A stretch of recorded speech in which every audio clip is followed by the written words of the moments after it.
Some places surprise you. Even if you've been traveling nearly non-stop for 15 years like me, there are places that snap you out of your comfortable worldview, take your assumptions and your prejudices, and turn them upside down. They lead you to believe that maybe there is hope in the world. Senegal is one of those places.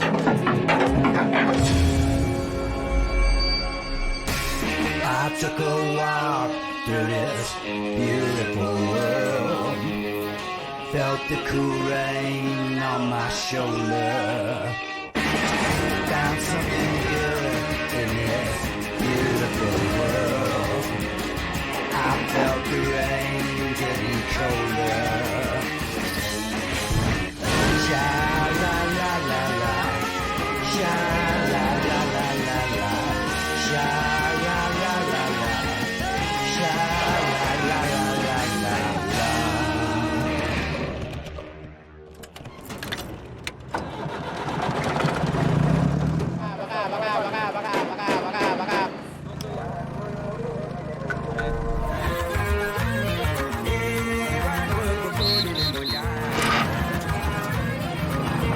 At first, you see what you see in so many places in Africa.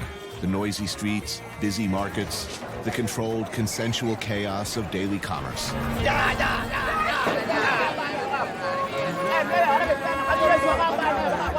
But look just a little bit longer, a little bit deeper, and you'll see it's so different here from its neighbors, from anywhere, really. A rebuke to those who paint a whole continent as a monolith of despair, or Islam as something to be feared. Senegal turns simple-minded assumptions and prejudice on their heads at every turn. How did you come to know and like and love this country? I think it was just listening and watching and thinking, gosh, this is quite different to all the other countries I know. For a start, the language. You've heard Wallo? Yes.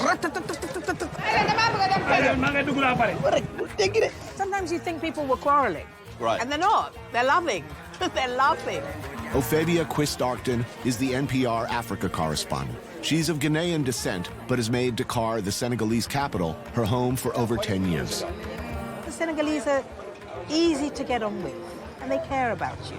And I guess that's what we all want as human beings, isn't it? To be loved, to be cherished, and I found that here. I won't be here forever, because I'm from Ghana, but I will be visiting forever, because there are no two Senegals. I mean, c'est vraiment un pays extraordinaire. I think the Senegalese are extraordinary. They're open. They welcome you. And for me, that about makes a good place to live. I fear I come with this assumption that Senegal will be yet another failed state, or yet another state that has gone through a really terrible post-colonial period that never really, that transitioned badly. You'll know that Senegal is one of the few countries never had a coup d'etat. And I think that just makes such a huge difference to a nation. We're in a 90+% Muslim country. Right. Their first president, a Catholic, who governed for 20 years. And of course, there were elements of repression, but not as we've seen in many other African countries. Europeans first reached West Africa in the mid-15th century, bringing with them the usual things: an industrialized slave trade, subjugation, the rule of the many by the very few. In the carving up of a continent, it was France that got Senegal. And commanding a favored status within France's West African colonial holdings, the Senegalese gained full rights as French citizens in the late 1800s. With independence in 1960, power passed bloodlessly and with stunning cordiality. Though overwhelmingly a Muslim country, Senegal elected Léopold Senghor, a Catholic, as their first president. And from that time on, Senegal has enjoyed a moderate political and religious climate unique almost anywhere in the world.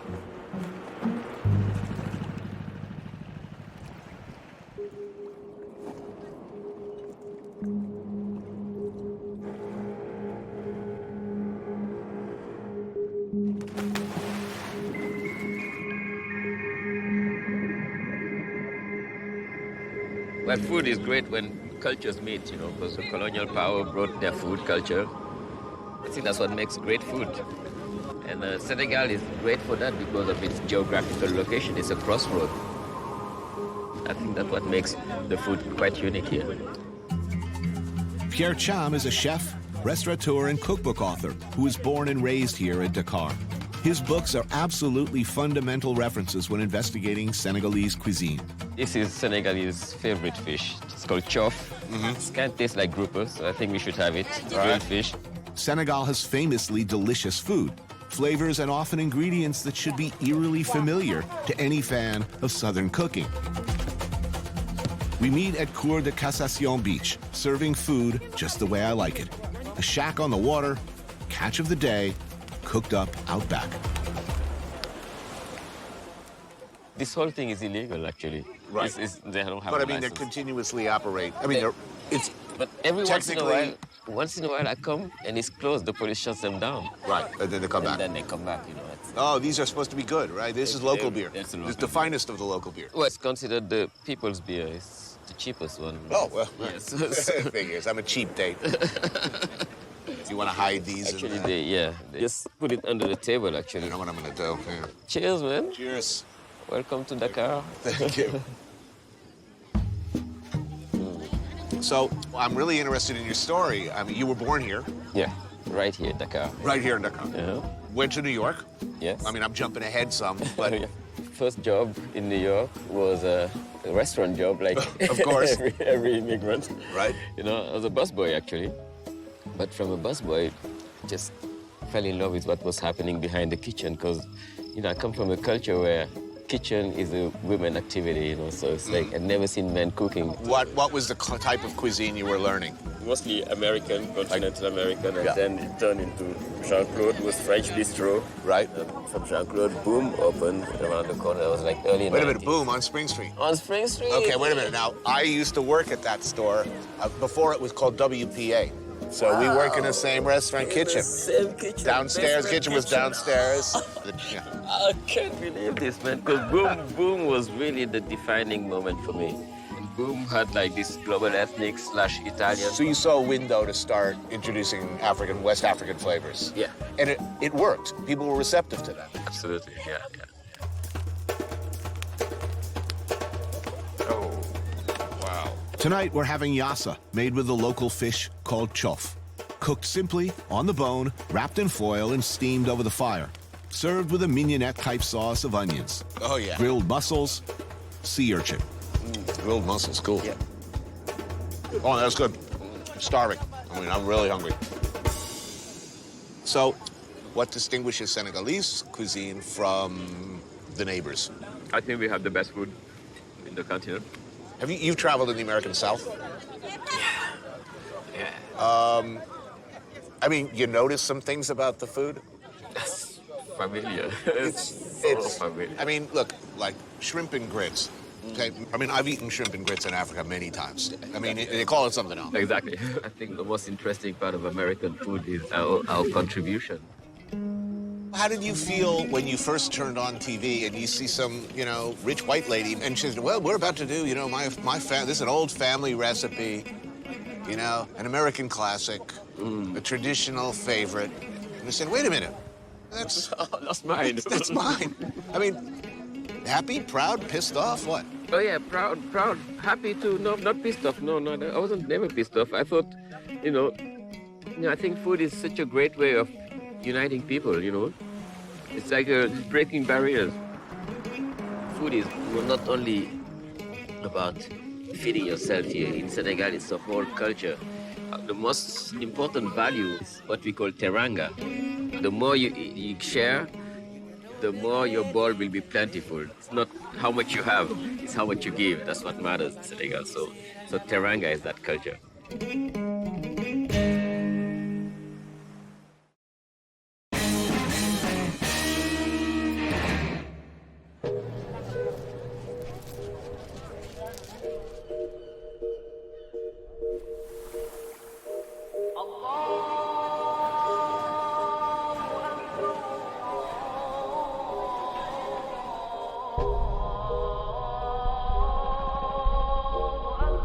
The call to prayer, 5 times a day, every day, but Friday at 2 p.m. is the most important.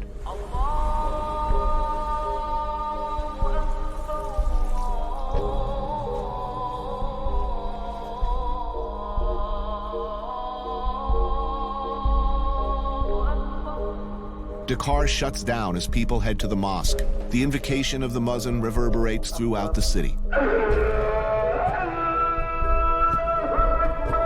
The mosques fill to capacity. People spill onto the sidewalks and streets. They pray where they can.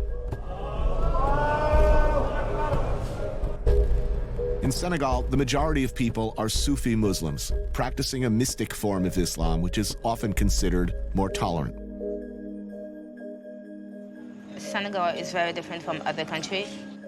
We are very tolerant. We also have, in Senegalese family, Christian married to Muslim, Muslim married to Christian. So you don't really know exactly who's Christian, and you don't really know who's Muslim. It is a comfortable assumption that Islam is oppressive to women, that it allows no room for personal expression, that it forces women to hide themselves. These ladies, however, make that argument more complicated. Fama Diouf is a photographer. Youssou N'Dour is a journalist and television presenter. Mignel Tall is an entrepreneur and owner of a group of salons. As the country changes, many, if not most, have adopted the cultural values and styles of the West. However, 2 of these women have chosen to wear the traditional hijab. A lot of people who watch this, particularly women, look at the hijab in particular as an instrument, at very least as an instrument of male oppression. What would you say to them? For me, religion is a personal thing, and I decided to get this. So why people keep on asking me every day, why? Well, I think the simple answer is that what to you is a personal lifestyle choice looks to much of the world like a political choice. It is a choice for me. Yeah. So some of Senegalese girls, they have choice to wear Western clothes. I have also the right to wear Arab fashion. In a way, the reason behind it for every Muslims will be modesty. Whether you come from a rich background or a poor background, people should not judge you on the way you dress. She doesn't want you to be like, oh my gosh, I loved her hair. Oh, the earrings. Oh, the watch. No.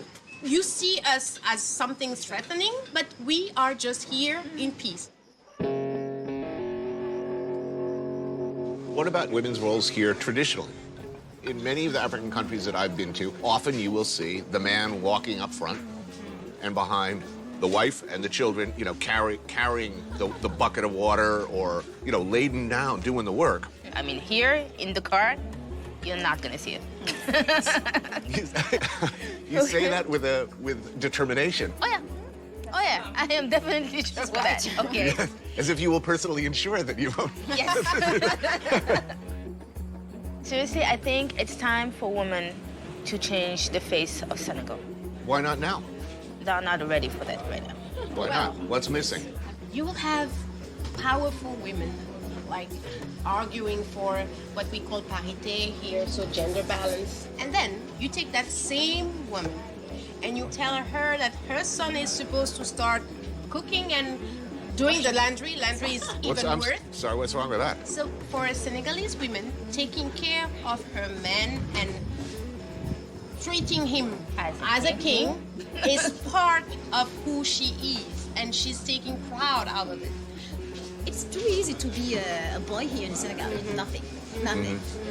There's been men in the position of presidential, but we can have also a woman in the head of Senegal. If we don't try, we will never know.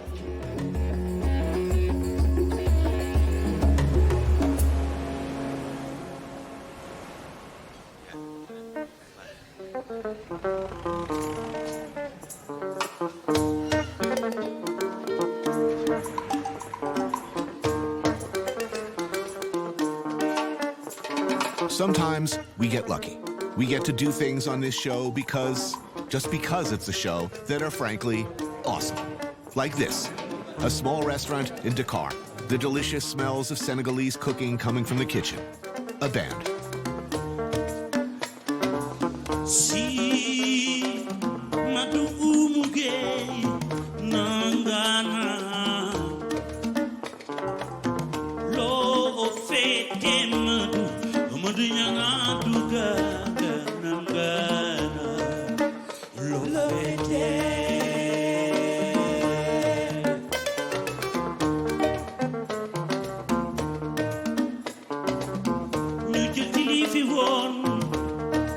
Kaliko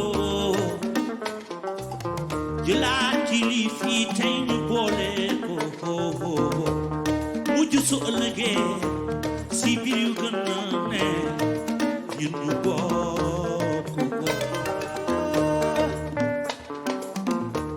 Youssou N'Dour, one of the most beloved musicians on the African continent, famous throughout the world for blending traditional music of the region with Cuban rumba, American jazz, and R&B. Mbalax, as it came to be known, has had an enormous influence on musicians worldwide, like that Sting guy, Tracy Chapman, and St. Bruce of Asbury, and most famously, his frequent collaborator, Peter Gabriel.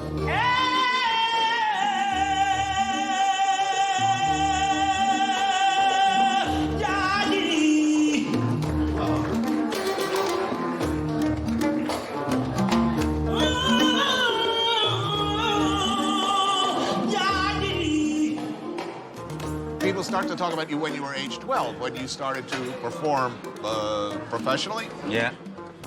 But did you come from a musical tradition? My mom, she's a griot. Griot are the storytellers. They are also singers, rappers, and everything. And I grow with my grandmom. She was a big singer. She gave me a lot of things. And from there, going to the school for 2 years, then left the school and start my career.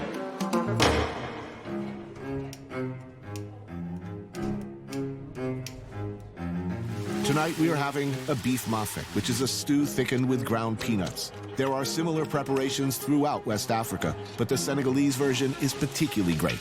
Sear the beef, cook the onion, garlic, peppers, and carrots, deglaze with ground peanuts and broth, bringing up all that good stuff from the pan, then simmer until tender and awesome. Serve hot over rice. Wow. Ah. That looks good. That's good. Good. Thank you. Wow, this is very, very good. The symbol of connection Mali and Senegal is the mafe. These things you can appreciate here, you can appreciate in the Mali also. So what's the future? Future? The future, 20 years from now. Where will Senegal be? What I hope is in 20 years, Senegal is going to be the place for great and big contribution of what we call Islam.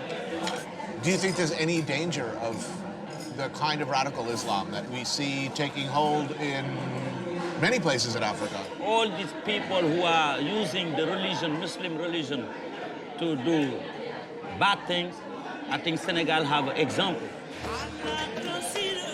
I think this country have models of the religion. This country, you know, you are here, I'm doing my local bisap, and you are with your beer. In country, 95% Muslim.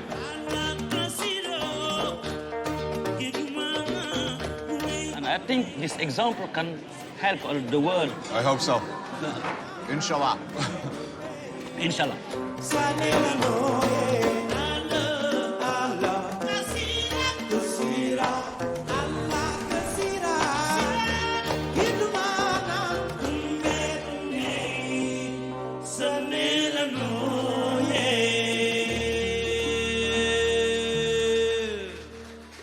Jerejef. Merci. Thank you.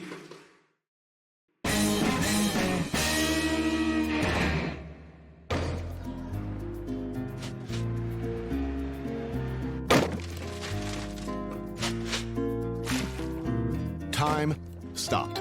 That's what it seems like in the city of Saint Louis when the sun is at its highest and the streets are empty.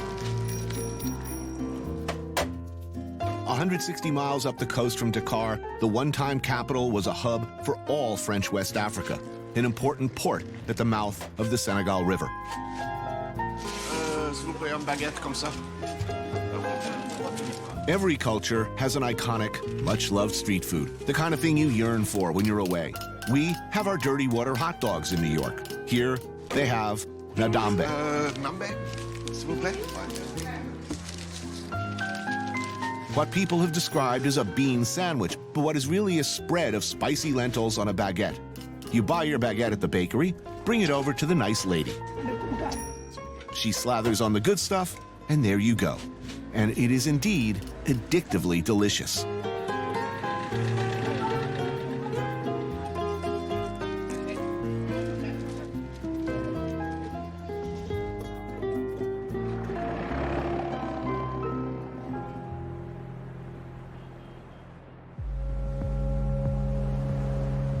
Je crois qu'on ne peut bien comprendre le cas de Saint-Louis, la situation de Saint-Louis, on ne peut bien le comprendre que si on connaît bien la géographie. Parce que ce qui a fait cette ville, de mon point de vue, c'est son fleuve. Parce que c'est un fleuve qui dessert 5 pays. Mali, Mauritanie, Sénégal, bien sûr, Guinée. So everything came through here. Qui sont.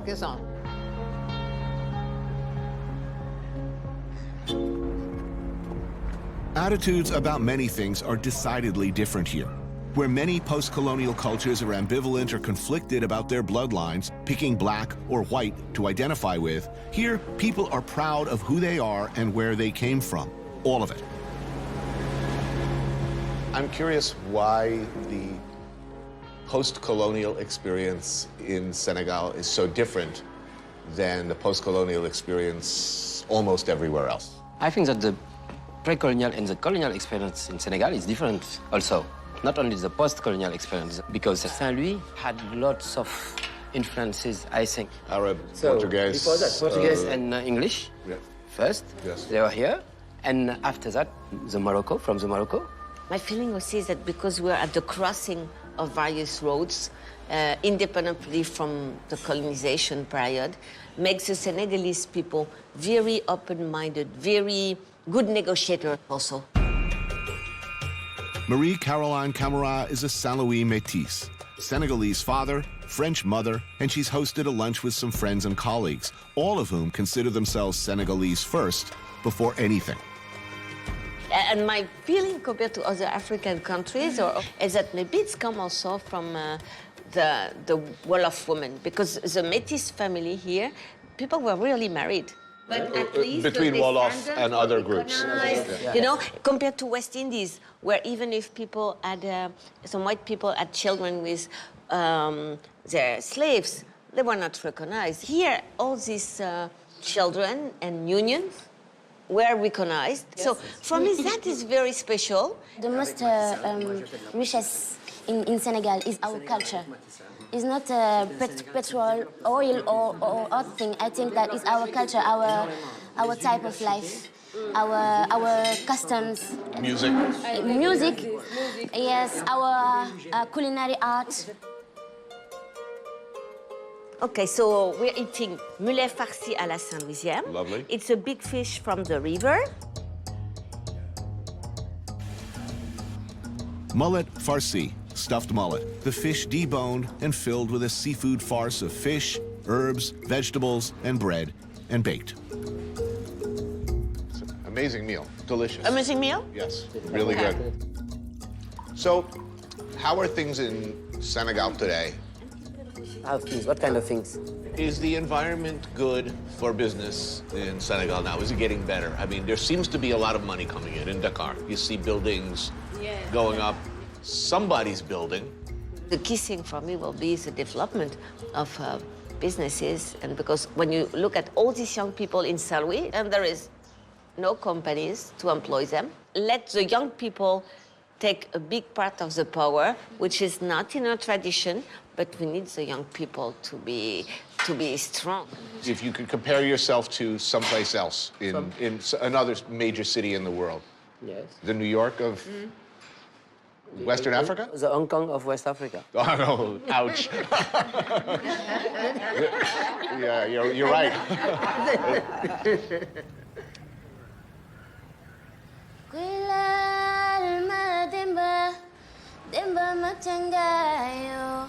ni kuy laal that side, kuy laal sama doom jee, ayo be yo, kuy laal ma demba, demba ma tangayo, ni kuy laal that side, kuy laal sama doom jee, feral say rongoñ. C'est trop beau.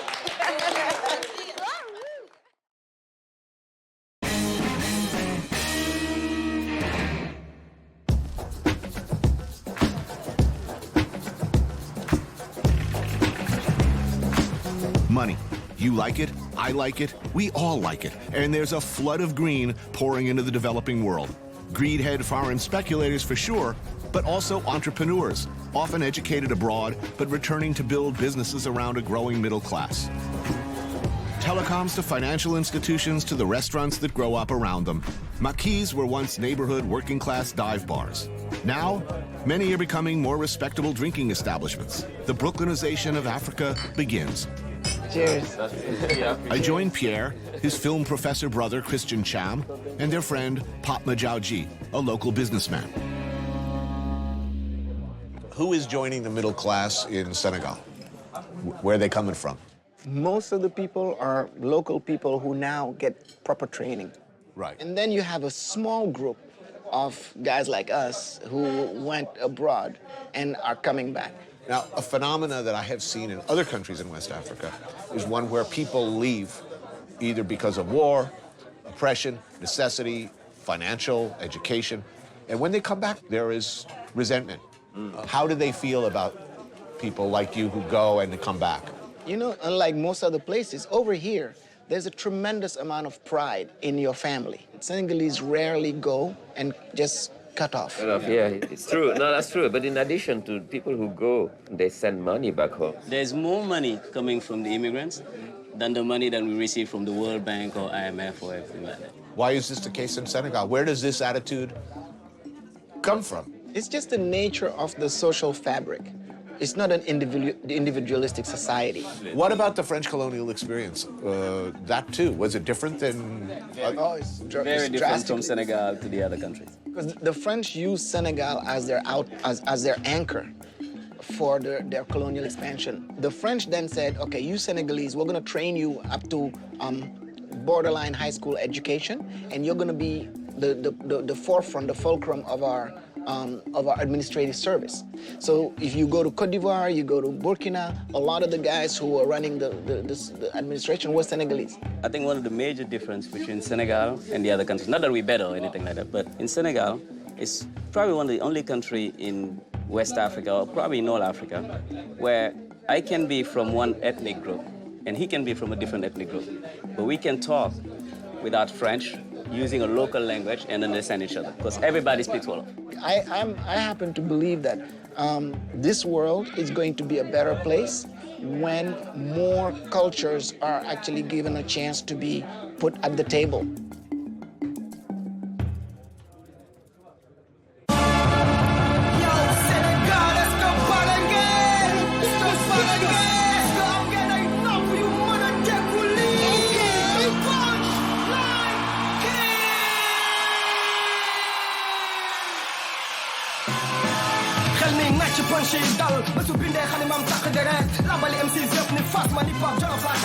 Each generation has its mission. We have a saying in one of the say, Yalla Bakhna, that means God is great. And we always say it when there is no solution. We say, oh, Yalla Bakhna, like you leave it in the hand of God. But we tell people, this is in our hand. This is our future and the future of the next generation coming. As relatively good as things have been for Senegal, democracy, as it turns out, requires regular maintenance, diligence needed, and the willingness to stand up.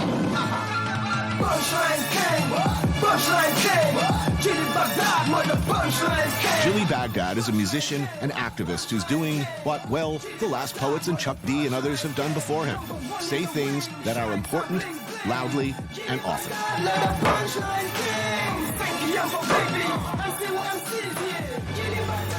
They call them débiterie, and débi is generally grilled spiced lamb, hacked into pieces and served on grease-stained paper with grilled onions and mustard on the side. Well, that was quick. From the beginning, I mean, was there always like a social justice political component to what you were doing musically? From day one. The first thing we did was go do a campaign called My Voting Card, My Weapon. And we did songs and we did mobile concerts all over the country to raise awareness. And it was the bum rush in the registering spots. Everybody went to register. That's a step. As little as it could seem, that's a step into being conscious of what your power is. In 2012, then-President Abdoulaye Wade fell victim to the maybe I should be president for life syndrome that afflicts so many of his neighbors. He proposed amending the Constitution so that he could run for a third term, as well as creating a new vice presidential position which many feared he intended for his son. Jilly and many young people like him were having none of it. They formed a group called Y'en a marre, or Fed Up. Using music as a draw and a hook, they threw enormous rallies across the country, made aggressive and innovative use of social media, all in the cause of getting out the vote and shutting anti-democratic initiatives down. It worked. I know that like with this civic movement that we started and raising awareness, I think the African Union of people can start from here because this is amazing. The new generation will learn from what we've done, and maybe the next president might not be a politician at all. You never know. Obvious question, why don't you run for office? No, I'm not an aspiring politician, not at all. But I can see myself helpful for my community. We have everything to emerge. It's about believing in ourselves and trusting ourselves that we can do it.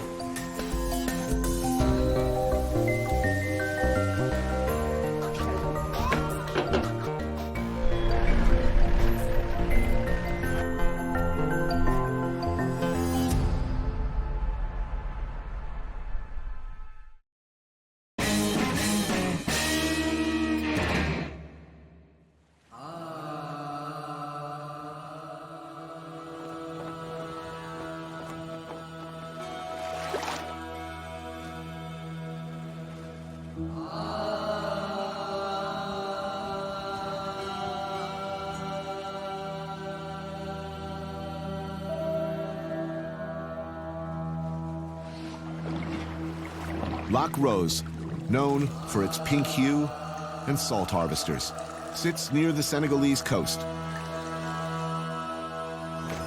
And not too long ago was also the finish line for a legendary trans-African endurance race.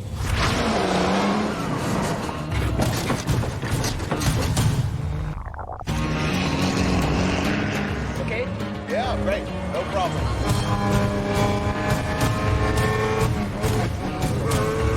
Driving up to 10,000 grueling kilometers from Paris, south through Spain, across Morocco, down the Western Sahara, all the way to, well, right here. The Paris-Dakar Rally tested its drivers like no other race, sometimes driving over 20 hours a day over ground like this. So this is the same road that the rally Paris-Dakar took.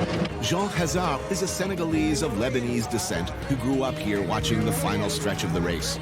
It was a galvanizing event for him. He has since completed the race himself 3 times. So when I was young, I came with my parents to see the arrival of the Paris-Dakar race. Yeah. That's why I like to make races.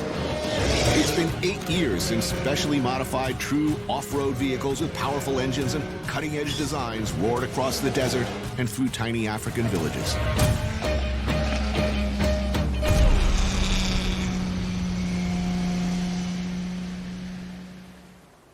I, of course, had to try out one of these beasts, and it's about as much fun as you can have while wearing pants.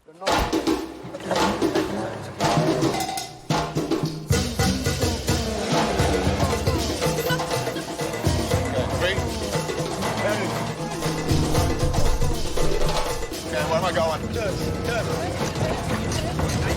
It's nice. Just like this. First time? Good pace, yeah. It's like driving in snow.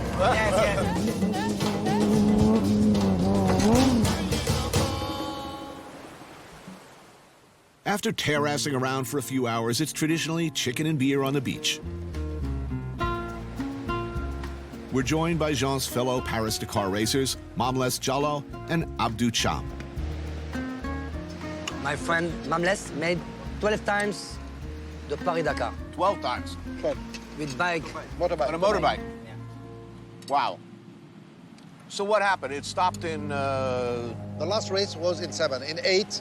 2007. Yeah. In 2008, we were at the start, and we didn't start. That's right. We didn't start. They canceled the race. In 2008, officials shut the event down with racers from all over the world at the starting line, a response to the murder of 4 French citizens in Mauritania and to the discovery of potential terrorist threats against the race in the region. The race, now called the Dakar Rally, was moved off the African continent and currently runs much of the length of South America. But will it come back? What do you think? Here in Senegal? Yeah. Never. Whoa! I hope so. Never. Why? Why never? Because these people, when they live, they did it not in a fair way. So you think they don't deserve to have it back?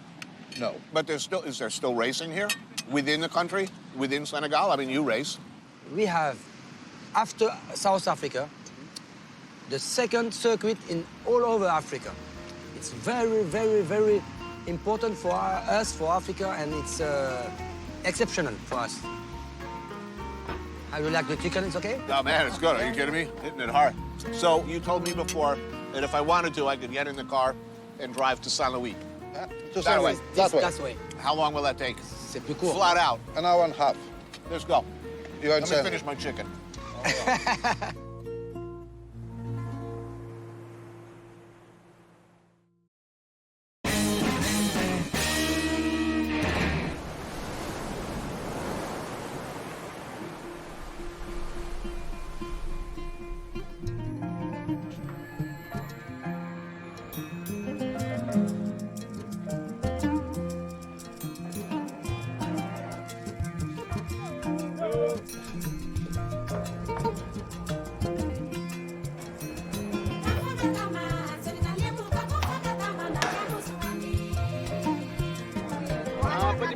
Pierre Cham's Aunt Marie is the matriarch of the family.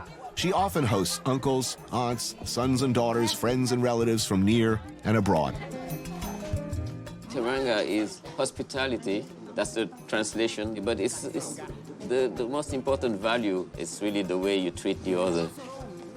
Love. You receive love. That's what Teranga is. So today you are our guest, so you'll be treated with our national dish. Everyone comes together, often over this iconic dish, Thieboudienne, which in Wolof means simply rice with fish. It's pretty much the national dish of Senegal. Today, it's Senegalese grouper, scored and stuffed with a mixture of garlic, parsley, and peppers, then slow-simmered in a hearty tomato broth, infused with a funkatizing goodness brought by fermented conch and saltfish, served over rice and vegetables. I'm going to watch you, and I'm going to do what you do. Let's do it. Let's go.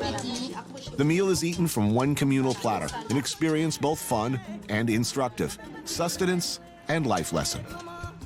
Oh, that's good. Oh, that sauce is awesome. Normally, children are not allowed to talk and to go too far in the middle of the plate. So they got to eat around the edges? So you will have an adult, the mother or an aunt or something, cutting pieces of fish or meat for them. It's a way to teach them to be content with their portion. You know, not only children, but everyone. You have to imagine a triangle in front of you, and that's the triangle that is your limit to the bowl. Right. You have to chew slowly. You have to be patient. So all these values are taught when we eat around the bowl. So if I were looking for a metaphor for a Senegalese society, this would be it? This is it. This is Senegalese society. Senegal is a special country.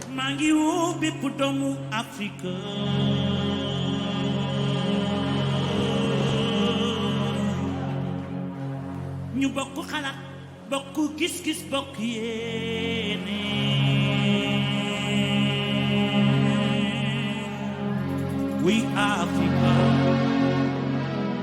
A few years back, I got the words, "I am certain of nothing," tattooed on my arm. It's what makes travel what it is, an endless learning curve, the joy of being wrong, of being confused. Africa, more than any other continent, needs to be seen by the world as both the place we all came from and where we are going. Walk together, keep on walking. Chef Antonio, Wally Kuma, Stephen Biko, Nelson Mandela.